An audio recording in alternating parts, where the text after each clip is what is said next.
আসসালামু আলাইকুম। সম্প্রতি কিছু পোস্ট দেখতেছেন আমার যে জামাতকে নিয়ে। আসলে প্রথমত বলে ফেলি, আপনারা সকলে জানেন আমি কোনো রাজনীতি করি না, না কোনো আওয়ামী লীগ করছিলাম আগে, না বর্তমানে বিএনপি, জামাত, এনসিপি, তারপরে মোমবাতি, কোনো দলে আমি করি না। ঠিক আছে? তো আমি সাধারণ জনগণ, আমি সাধারণ জনগণের জন্য কাজ করি, ছোট হোক বড় হোক যেভাবে হোক। তো সেই সুবাদে মানে রিসেন্টলি যে জামাতকে নিয়ে কিছু পোস্ট করছিলাম, আসলে দেখেন আমি এগুলো পোস্ট করি নাই আগে, কখনো দেখেন নাই হয়তো। এখন করতেছি কারণ কি জন্য, ইসলামটাকে বরবাদ করে ফেলতেছে তারা, বুঝছেন? তো তারা বলতেছে, আচ্ছা ঠিক আছে, আপনাদের কাছে প্রশ্ন, যারা জামাত সমর্থন করেন তাদের কাছে প্রশ্ন, কবরের মধ্যে প্রশ্ন কয়টা হবে? আমরা ছোটকাল থেকে এই পর্যন্ত শুনে আসতেছি কি, মান রব্বুকা, তোমার রবকে, ওয়ামা দিনুকা, তোমার দিন কি, ওয়ামা কুনতা তাকুনু ফি হাক্কা হাজা রসুল লি মোহাম্মদ সাল্লাহ আলাইসাল্লাম। হ্যাঁ, এই তিনটা প্রশ্ন বাদ আর কোনো প্রশ্ন হবে না। তো এই 4 নম্বর প্রশ্নটা কোত্থেকে আসছে?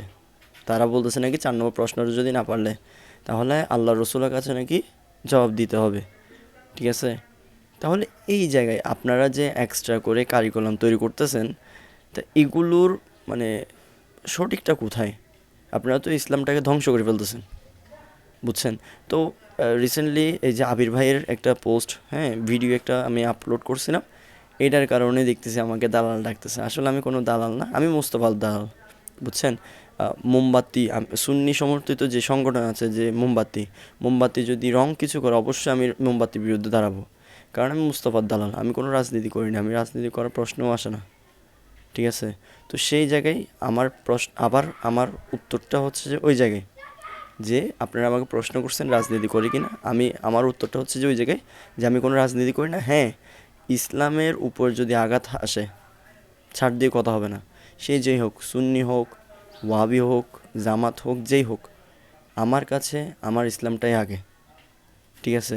যদি আমি রাজনীতি করতাম, ইসলামের উপরে এফেক্ট আসতো, কোনো না কোনোভাবে আসতো, সেজন্য আমি রাজনীতি করি না, করার প্রশ্নই ওঠে না। So be careful. রাজনীতি করতেছেন এবং সমর্থন করতেছেন, করার মতো করলে মুস্তফার কথা আগে মাথায় রাখবেন, ইসলামের কথা আগে মাথায় রাখবেন, কারণ সবার আগে আপনি মুসলমান, সবার আগে আপনি মুস্তফার উম্মত, এটা মাথায় রাখবেন। হুটহাট আবেগবশত আপনার আমির উল্টাপাল্টা বলবে, আপনি ওরে সাপোর্ট দিবেন, এইভাবে হইলে আপনার ইমানও ধ্বংস হয়ে যাবে গা। অলরেডি ইমান গেছে গাও, যে 4টা প্রশ্ন নাকি হবে। নাউজুবিল্লাহি মিন জালিক। আল্লাহ আমাদেরকে এরকম জাহেল থেকে হেফাজত করুক। সবাই এরকম জাহেল থেকে দূরে থাকবেন।